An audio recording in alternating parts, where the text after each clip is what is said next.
오늘 말씀의 제목은 이 시대의 영성이 됩니다. 우리가 살아가는 코로나 이후에 우리의 영성이 과연 어떻게 되어야 될 것인가에 대해서 말씀을 드리겠습니다.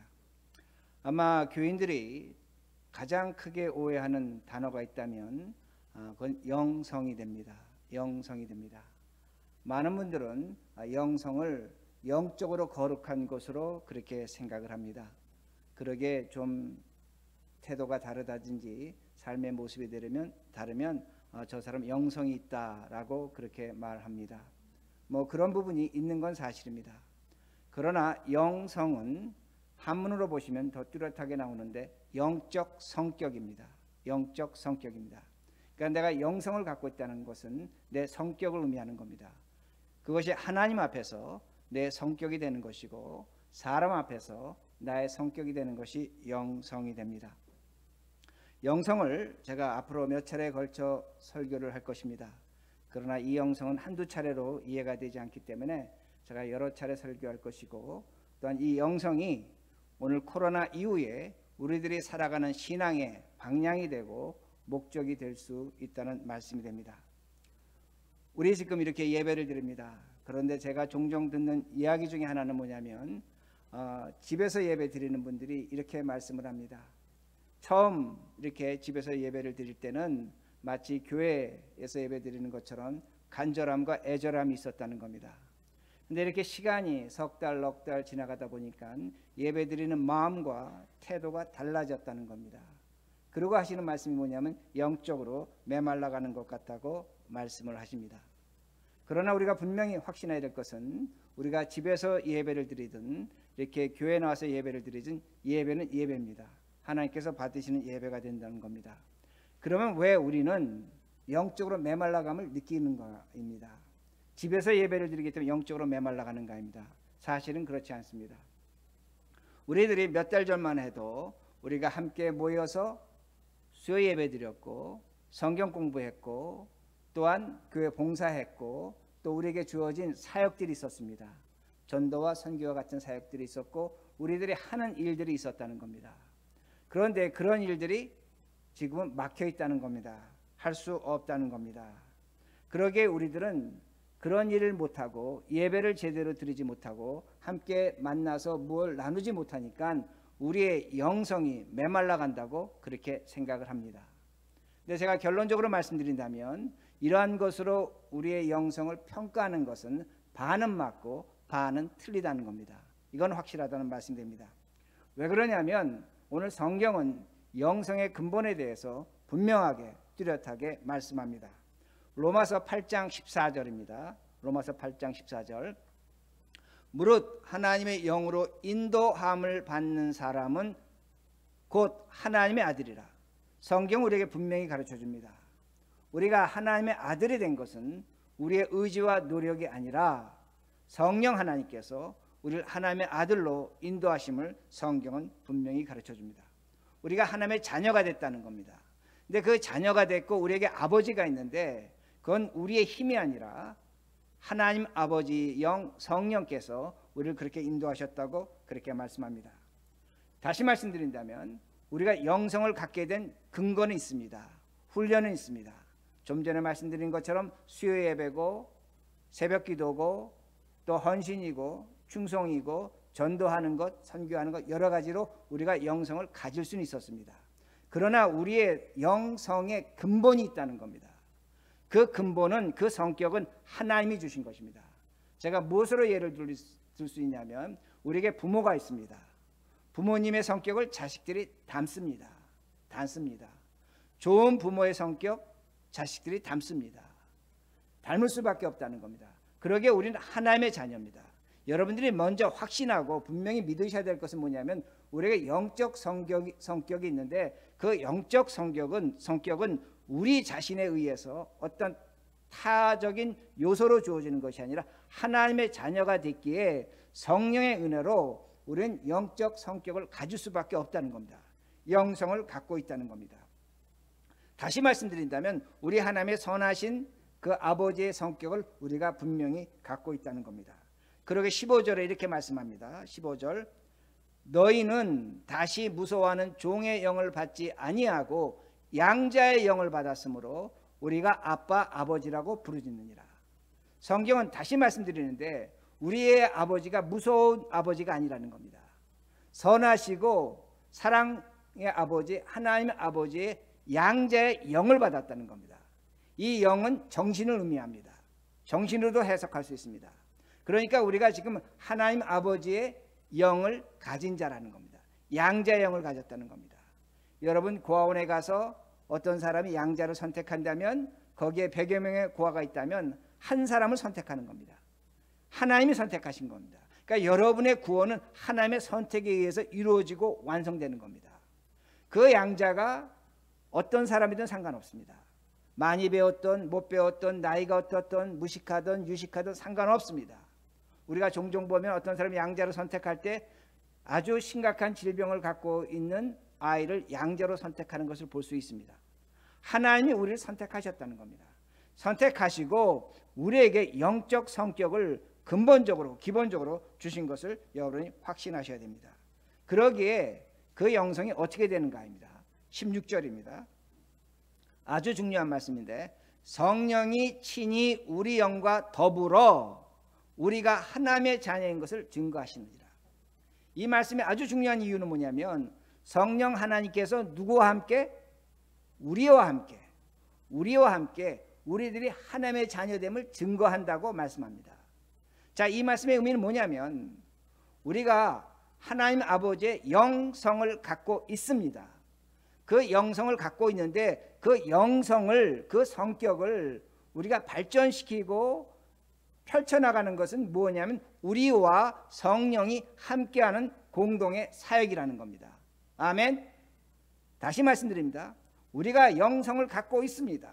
은혜로 주어졌습니다. 하나님의 성품이 있습니다. 그런데 그것이 발전되고 변화되고 성숙해지는 것은 하나님과 우리가 동시적으로 함께하는 공동의 사역이라는 겁니다. 이걸 성경이 우리에게 분명히 말씀하고 있습니다. 마치 무엇과 같으냐면 우리 자녀들이 부모의 성격을 따라 태어납니다. 그러나 부모로서 그 자녀에게 좋은 교육과 환경을 제공한다면 그 자녀는 좋은 성격, 좋은 성품을 갖게 되는 겁니다. 불행하게도 나쁜 부모를 만나서 그 악한 부모에 의해서 그 자녀가 좋은 환경과 교육을 받지 못한다면 그의 성격은 삐뚤어질 수밖에 없다는 겁니다. 그러니까 하나님이 우리와 함께 우리의 영성을 키워나가고 확장해 나간다는 것을 성경은 분명히 가르쳐 줍니다. 그러니까 영성은 두 개로 나눌 수가 있습니다. 근본적인 건 뭐냐면 하나님의 자녀가 됐기에 우리의 영성을 갖고 있습니다. 그리고 우리는 그 다음에 우리의 영성을 키워나갈 수 있는 것이 우리와 성령 하나님의 공동의 사역이라는 겁니다. 그러면 영성은 무엇인가입니다. 제가 앞으로 여러 차례 말씀드리겠지만 가장 근본적 우리가 가져야 될 영성은 삼위일체의 하나님입니다. 성부 하나님, 성자 하나님, 성령 하나님이 계신데 성부 하나님은 성자 하나님을 사랑하셨고 성자 하나님 예수 그리스도는 성령 하나님 명령에 순종하셨고 성령 하나님께서는 성부 하나님과 성자 하나님의 뜻에 따라 오늘도 우리를 인도하고 계신다는 겁니다. 이게 영성입니다. 이거에 근거해서 예배드리는 것이고 이거에 근거해서 기도하는 것이고 이거에 근거해서 우리가 전도하고 선교하고 봉사하고 구제한다는 겁니다. 우리의 사역이 펼쳐진다는 말씀이 됩니다. 그런데 문제가 있다는 겁니다. 어떤 문제가 있냐면 오늘날 코로나 바이러스로 인해서 우리가 지금까지 해왔던 교회가 정통적으로 해왔던 이러한 사역과 교육이 중단돼 있다는 겁니다. 할 수 없다는 겁니다. 그러기에 많은 분들이 질문하고 의심하는 것이 뭐냐면 과연 나의 영성이 어떤가입니다. 많은 분들이 얘기합니다. 내 영성이 메말라가는 것 같습니다. 맞습니다. 분명히 맞습니다. 왜? 우리가 하던 그 많은 사역을 하지 못하고 있기 때문에 메말라가는 건 맞습니다. 그러나 여러분 분명히 잊지 마셔야 될 것은 뭐냐면 우리의 근본적 영성, 영적 성격은 하나님께서 주어진 것을 기억하시라는 말씀입니다. 그러기에 우리가 이 시대에 새로운 영성을 키울 수 있는 사역을 개발해야 된다는 겁니다. 만들어놔야 된다는 말씀입니다. 저는 이것을 위해서 지난 서너 달 동안 고민 많이 했습니다. 목사로서 고민할 수밖에 없습니다. 과연 우리가 새로운 시대가 찾아오는데 교회는 어떻게 변할 것인가입니다. 누구도 여기에 대한 정확한 답은 줄 수가 없습니다. 그런데 우리는 지금 새로운 시대의 그 도전에 직면할 수밖에 없다는 겁니다. 이건 여러분의 개인적인 문제고 우리 머릿돌 교회 공동체의 문제라는 것을 분명히 알 수가 있습니다. 다시 말씀드립니다. 과거에 우리가 우리의 영성을 키워왔던 것을 우린 중단하고 있습니다. 어떤 분은 말합니다. 코로나 바이러스가 끝나고 예방주사가 나오고 치료약이 나오면 과거로 돌아가지 갈 것 같다고 그렇게 말합니다. 그러나 저는 거의 확신합니다. 돌아가지 않을 것입니다. 돌아가지 않을 겁니다. 이건 역사적 사건이기 때문입니다. 그러기에 우리가 어떻게 신앙생활을 해야 될 것인가입니다. 우리가 새롭게 시도해야 될 것이 있고 그것으로 우리의 영성을 풍성하게 만들어야 된다는 겁니다. 제가 이렇게 예를 듭니다. 제가 며칠 전에 TV를 보니까 그 빌 게이츠하고 그 대담하는 그 프로그램을 제가 봤습니다. 뭐 여러 가지 얘기가 많이 나왔습니다. 또 거기서 들은 것하고 제가 본 것하고 이렇게 말씀을 드리겠습니다. 지금 여러분 아시는 것처럼 이 코로나 바이러스로 인해서 지금 세계 여러 나라에서 백신을 만들고 예방주사약을 만들고 그리고 치료약을 만들고 있습니다. 근데 문제가 뭐냐면 여러 회사에서 만들다 보니까 그 도세지가 다른 겁니다. 어떤 회사에서 만든 건 부작용은 없습니다. 그러나 그 약이 과연 코로나 바이러스를 예방할 수 있는 것에 대해서는 의심이 있습니다. 또한 어떤 약은 강합니다. 독합니다. 그러나 약효는 있는 겁니다.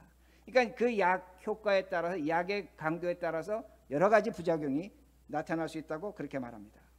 그런데 한 가지 중요한 건 뭐냐면 완벽한 예방주사를 만들어낼 수는 있는데 그 예방주사를 만들기까지는 시간이 필요하다는 겁니다.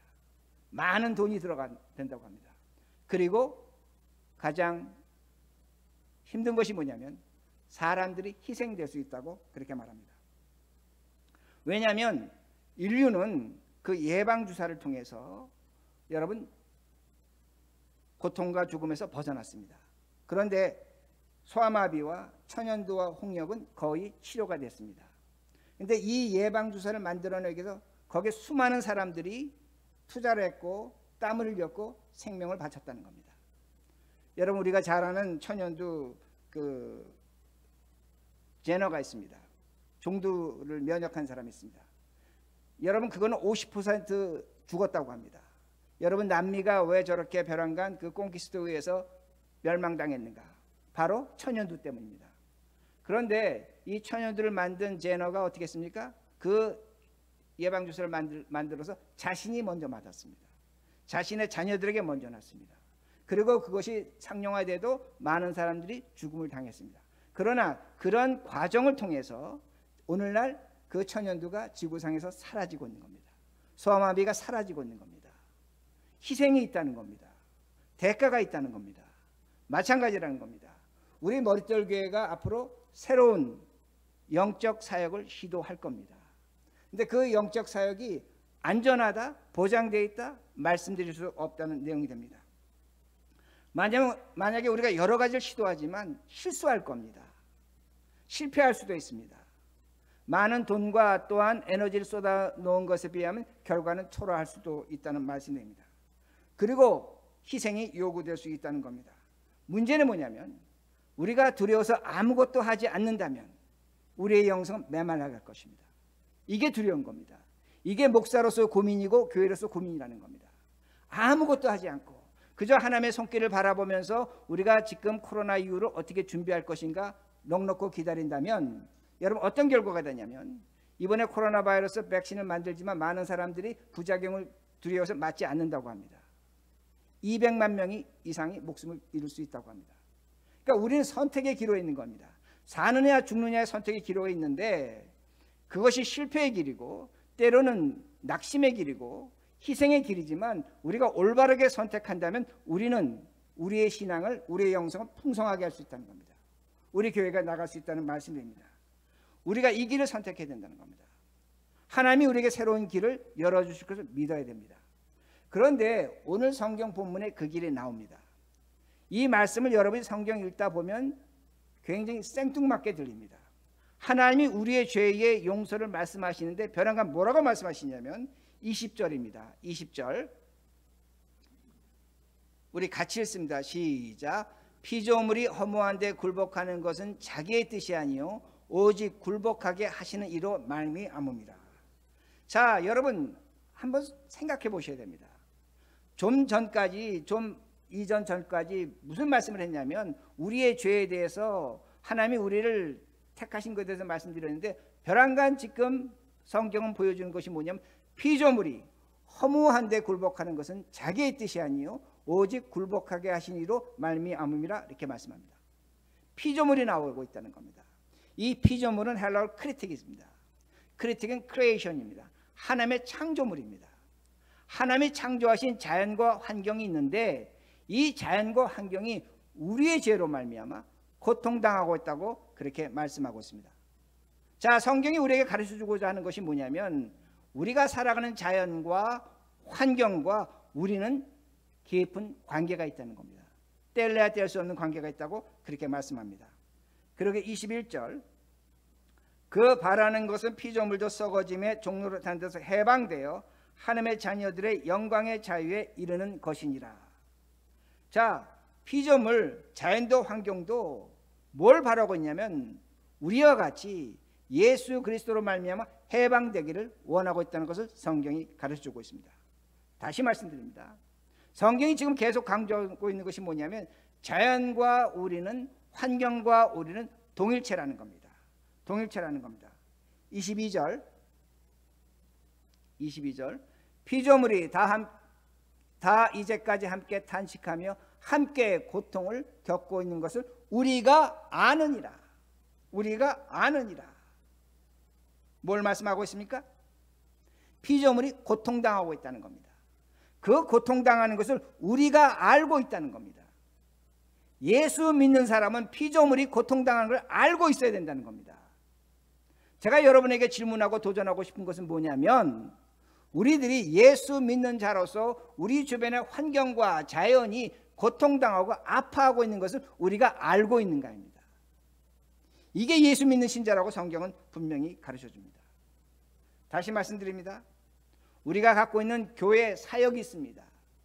기도하는 것, 전도하는 것, 성경 공부하는 것, 구역 모임하는 것 우리가 최대한으로 지켜야 됩니다. 그러나 성경은 오늘 우리에게 다시 한번 질문하고 확인하고자 하는 것이 뭐냐면 너가 살아가는 이 자연 세상에 고통과 아픔을 너가 알고 있느냐입니다. 너가 정말로 기도했고 너가 정말로 예배드렸고 너가 정말로 선교하고 구제했다면 전도했다면 너는 당연히 알아야 할 것이 있는데 그 알아야 할 것이 뭐냐? 오늘도 우리가 살고 있는 이 자연 세계가 탄식하며 고통을 겪고 있다고 그렇게 말씀하고 있습니다. 무엇을 얘기하는가입니다. 우리가 하나님을 사랑하면 사람을 사랑합니다. 그러나 성경 우리에게 다시 한번 말씀하는 겁니다. 너가 정말로 사람을 사랑한다면 너가 살고 있는 자연 세계의 아픔과 고통을 보라는 겁니다. 사랑하라고 우리에게 말씀합니다. 문제는 뭐냐? 우리는 이런 것에 익숙하지 않습니다. 들어본 적이 없습니다. 알려고 하지도 않습니다. 상관없다고 생각합니다. 그저 우리에게 주어진 사역, 예배드리고 기도하고 선교하고 봉사하고 전도하고 하는 것을 우리의 사역은 다라고 생각했습니다. 그러나 성경 오늘 우리에게 분명히 도전하고 말씀하고 있습니다. 너가 알아야 되고 깨달아야 될 것이 있는데 너가 발딛고 사는 이 세상의 슬픔과 고통을 네가 알고 있느냐고 그렇게 말씀하고 있습니다. 왜 이런 일을 성경이 가르쳐주고 있는가? 여기에 하나님의 위대함이 있는 겁니다. 오늘 이 시대에 방황하는 코로나로 방황하는 우리에게 하나님의 방향과 말씀이 제시되고 있다는 내용이 됩니다. 우리 인간은 지난 200년 동안 산업을 발전시켰습니다. 그 산업이 발전하면서 사람들은 한 곳에 모여 살 수밖에 없었습니다. 모여 살다 보니까 주택 문제가 나오는 겁니다. 주택 문제를 해결해서 아파트를 짓기 시작했습니다. 아파트를 지면서 도시화가 됩니다. 많은 사람들이 모입니다. 많은 사람들이 모이면 어떻게 됩니까? 교통이 편해야 됩니다. 대중교통이 발달합니다. 이런 도시가 가장 취약한 것이 뭔 줄 아십니까? 전염병입니다. 전염병입니다. 우리가 지난 몇 달 동안 뉴욕과 뉴저지에서 우리는 이런 일을 많이 겪었습니다. 많은 사람들이 뉴욕에 있는 아파트에서 벗어나려고 합니다. 도시에 갖고 있는 특성이 뭐냐면 바로 전염병에 약하다는 겁니다. 그럼 왜 도시화가 나타날 수밖에 없는가? 왜 산업화가 나타날 수밖에 없는 겁니다. 자연을, 환경을 파괴해야 됩니다. 여러분, 자연과 환경이 파괴되면 그 자연과 환경 속에 뭐가 있습니까? 동물과 식물이 있습니다. 그 동물과 식물도 생존을 해야 됩니다. 모든 걸 생존 본능을 갖고 있습니다. 특히 동물은 생존해야 됩니다. 자연이 파괴되면서 그 동물과 사람의 간격이 좁아지는 겁니다. 가까워지는 겁니다. 모든 동물은 바이러스를 갖고 있습니다. 우리도 바이러스를 갖고 있습니다. 그 바이러스는 그 동물에서 나와서 숙주를 찾아가야 됩니다. 그래야만 생존합니다. 그러다 보니까 그 동물들이 갖고 있는 각종 바이러스가 사람에게 전염되는 겁니다. 제가 한번 말씀드렸지만 지난 30년 동안 사람에게 나타난 새로운 바이러스가 300가지입니다. 왜 이렇게 됐는가입니다. 피할 수 없습니다. 산업화와 도시화는 피할 수 없습니다. 그리고 자연의 파괴는 피할 수 없다는 말씀이 됩니다. 그러기에 이 바이러스가 사람을 공격하게 되는 겁니다. 코로나 바이러스 처음에 강한 놈이었습니다. 그러기에 학자들은 어떻게 생각하냐면 이것이 강하기 때문에 숙주를 죽이기 때문에 오래가지 않을 것으로 생각했습니다. 근데 이 코로나가 스스로 변종했습니다. 약한 것으로 변종했습니다. 마치 독감과 같습니다. 그러기에 이렇게 오래 가고 있는 겁니다. 왜 바이러스는 그렇게 변종할 수밖에 없는가 합니다. 살아남으려고 바이러스로 변종할 수밖에 없다는 말씀입니다. 강한 것에 약한 것이 되고 이제는 우리 몸속에 들어와 머물 수 있는 수준이 됐다는 말씀입니다. 그러나 이 코로나 바이러스로 세계적으로 수만에서 수십만의 생명을 잃게 될 것입니다. 그런 시대에 살고 있다는 겁니다. 그런데 제가 여러분에게 말씀드린 건 뭐냐면 이런 코로나 바이러스보다 더한 것이 앞으로 얼마든지 나올 수 있다는 겁니다. 이게 우리의 미래라는 겁니다. 이것이 끝나고 더 이상 나오지 않으면 좋을 텐데 우리가 자연과 환경을 파괴하는 한 이런 것은 우리에게 끊임없이 찾아올 것이라는 말씀입니다. 그러게 메르스가 있었고 사스가 있었고 각종 호흡기 질환이 우리에게 찾아왔다는 말씀입니다. 그러기에 우리의 영성을 여러분 새롭게 확인해야 됩니다. 새롭게 하게 됩니다. 이제는 우리에게 과거에 주어진 예배와 기도와 하나님의 사람으로 살아가는 그 방법이 있었습니다. 중요합니다. 버리자는 것이 아닙니다. 그러나 우리가 이 새로운 시대에 다가오는 새로운 시대에 새롭게 우리의 영성을 만들어갈 수밖에 없고 풍성하게 해야 된다는 말씀입니다. 문제는 뭐냐? 이 새로운 것이 그동안 우리들이 익숙했던 기도와 예배와 전도와 선교보다 훨씬 더 고통스럽다는 겁니다. 저는 여기에 하나님의 뜻이 있다고 생각합니다. 비록 어려운 시절이 찾아왔지만 우리가 그 어려움을 이길 때 하나님의 은혜와 복이 있다는 겁니다. 그리고 19절 보세요. 피조물이 고대하는 바는 하나님의 아들들이 나타나는 것이니. 피조물이 자연과 환경이 고대하는 것이 있습니다. 목말라 하며 기다리는 것이 있습니다. 하나님의 아들들이 우리들이 나타나야 한다는 겁니다. 나타나야 한다는 겁니다. 우리가 나타나야 그들이 그 해방, 아픔과 고통에서 해방을 얻을 수 있다는 말씀입니다. 우리에게 주어진 영성이 뭔가입니다. 새로운 영성, 이 시대의 새로운 영성은 우리가 살아가는 이 시대의 자연과 환경이 당하는 고통을 우리가 덜어줘야 되는 겁니다. 하나님의 아들이라면 지극히 당연하다는 겁니다. 하나님의 아들로서 해야 될, 하나님의 자녀로서 해야 될 일이 뭐냐? 세상의 환경과 자연이 고통당하는 것을 우리들이 거들어야 된다는, 구해줘야 된다는 그 말씀이 됩니다. 그러게 22절입니다. 피조물이 다 이제까지 함께 탄식하며 함께 고통을 겪고 있는 것을 우리가 아느니라. 탄식하며. 계속 성경은 반복합니다. 고통을 겪고 있다는 겁니다. 이 고통을 영어 번역을 벌스 팽으로 썼습니다. 팽이라는 건 여자가 아이를 출산할 때 낳는 그 찢어지는 아픔입니다. 지금 성경은 뭐라고 말씀하고 있냐면 우리가 살고 있는 자연세계가 찢어지는 아픔 속에 있다는 겁니다. 그 찢어지는 아픔을 너희들이 알라는 겁니다. 예수 믿는다면 이걸 확신하라는 겁니다. 우리가 시편에 보면 시편 기자가 하늘의 해와 달을 찬양합니다. 그러나 그 찬양을 한다면 우리가 해와 달이 우리가 살고 있는 자연세계가 얼마나 고통당하고 있는 것을 확신해야 된다는 말씀입니다. 많은 분들이 이렇게 얘기합니다. 코로나 바이러스는 악하다. 여러분, 신학적으로 코로나 바이러스는 악하지 않습니다. 코로나 바이러스는 악도 아니고 선도 아닙니다. 선과 악의 중간에 있는 겁니다. 문제는 누가 악한 줄 아십니까? 우리가 악한 겁니다. 우리가 악하게 그 코로나 바이러스로 만물이, 피조물이 고통당하는 겁니다. 그것들이 우리를 보복하고 공격하고 우리들이 지금 이 고통을 당하고 있다는 겁니다.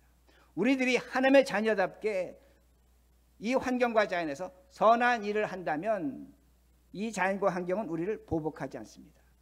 우리에게 고통을 주지 않는다는 말씀입니다. 우리들이 어떻게 살아갑니까? 우리의 편리함을 위해서 수많은 일회용품을 사용합니다. 어쩔 수 없습니다. 그런데 분명합니다. 이건 썩지 않는 쓰레기로 남습니다. 이 썩지 않는 물질들은 모이고 모이면 반드시 화학작용을 하게 됩니다. 화학작용을 하면서 맹독물질이 나옵니다. 독성물질이 나옵니다. 이것이 공기 중에 물로 들어갑니다. 그리고 우리의 후손들과 우리들이 먹고 마시는 물에 들어갑니다. 그리고 식물과 동물 속에 감염될 수밖에 없다는 겁니다.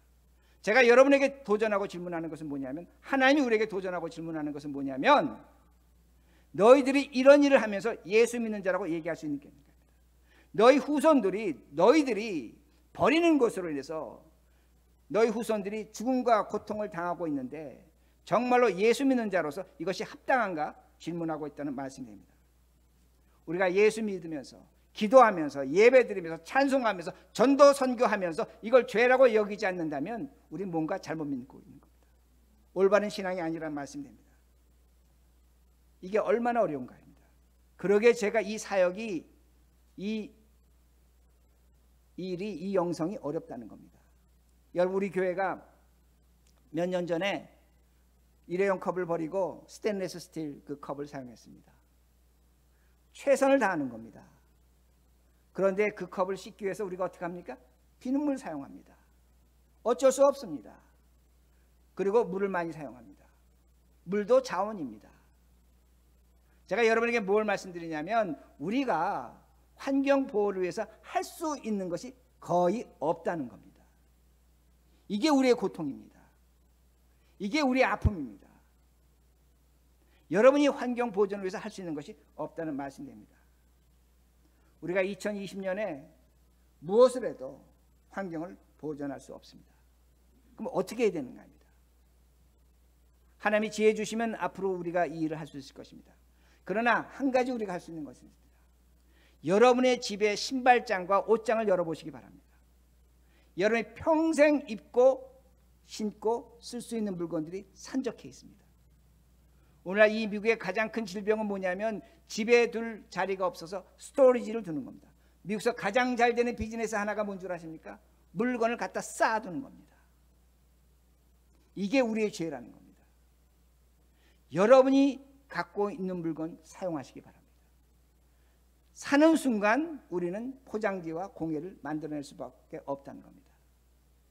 제가 제 얘기를 해서 죄송합니다. 제가 20년 전 우리 장인한테 구두 한 컬레를 사드렸습니다. 한국으로 보냈습니다. 한국 갈 때 제가 가지고 갔습니다. 근데 우리 장인이 돌아가실 때 그 구두가 신던 구두가 있었습니다. 제가 갖고 왔습니다. 그리고 제가 지난 10년 동안 신었습니다. 축을 4번 갈았습니다. 밑창을 갈대로 갈아봤습니다. 소리가 나서 못 실었습니다. 제가 한 달 전에 버렸습니다. 여러분, 제 얘기해서 죄송합니다. 그러나 그런 의식을 가지셔야 된다는 겁니다.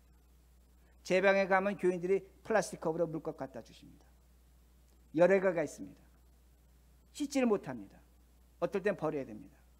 그러나 저는 죄의식 같습니다. 여러분들이 우리의 후손들에게 뭘 물려준 것을 생각하셔야 됩니다. 분명히 생각하셔야 된다는 겁니다. 플라스틱은 씻어서 버리시기 바랍니다. 쓰레기는 최대한도로 분별해서 구별해서 버리시기 바랍니다. 우리들이 기도 못하는 것, 예배드리지 못하는 것, 전도 선교하지 못하는 것, 새벽기도 하지 못하는 것으로 우리의 영성이 메말라간다? 맞습니다. 그러나 우리가 이런 일에 대해서 무관심하면서 우리의 영성을 찾는다는 것은 맞지 않습니다. 말의 순서가 맞지 않는다는 겁니다. 그러기에 우리의 영성은 뭐냐면, 우리 머릿돌 교회가, 여러분들이 이 코로나 이후에 우리가 가져들 영성은 뭐냐면, 여러분이 갖고 있는 물건을 최대한으로 사용하시기 바랍니다. 아끼시기 바랍니다. 이것이 새로운 신앙의 형태라는 겁니다.